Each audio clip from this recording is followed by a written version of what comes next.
गांव के एक कोने में स्थित एक पुरानी हवेली बरसों से वीरान पड़ी थी। स्थानीय लोग कहते थे कि वह हवेली श्रापित है।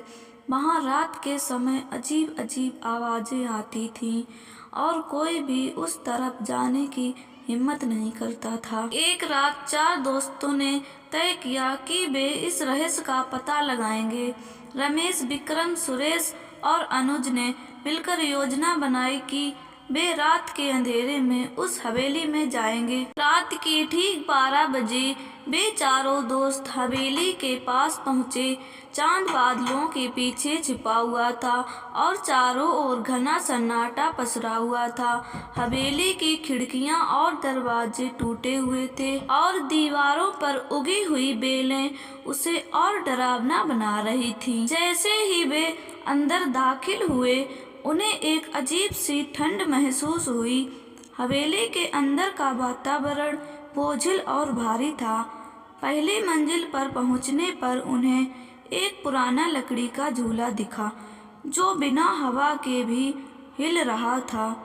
यह देखकर उनके रोंगटे खड़े हो गए। विक्रम ने झूले को छूने की कोशिश की, लेकिन झूला अचानक रुक गया।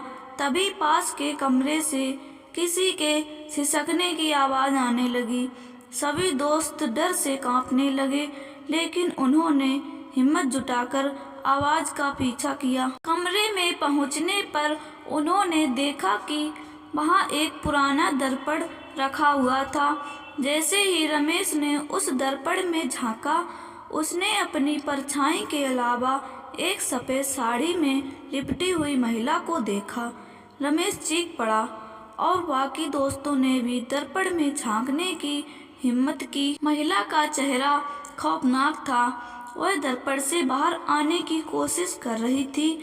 चारों दोस्तों ने भागने की कोशिश की, लेकिन कमरे का दरवाजा अपने आप बंद हो गया। महिला की आवाज गूंजने लगी, तुमने मेरी शांति भंग की है, अब तुम नहीं बचोगे। सुरेश ने साहस जुटाकर अपनी जेब से भगवान की तस्वीर निकाली और प्रार्थना करने लगा। तस्वीर देखते ही महिला चीखने लगी और धीरे धीरे गायब हो गई। दरवाजा खुल गया और चारों दोस्त भागते हुए हवेली से बाहर निकले। अगले दिन उन्होंने गांव के बुजुर्गों से इस घटना के बारे में बात की। उन्होंने बताया कि वह महिला इस हवेली की मालिक थी, जिसे सालों पहले उसके परिवार ने मार दिया था। तब से उसकी आत्मा वहां भटक रही थी। उस घटना के बाद चारों दोस्तों ने कभी भी उस हवेली के पास जाने की हिम्मत नहीं की और गांव वाले अब और भी सावधान रहने लगे।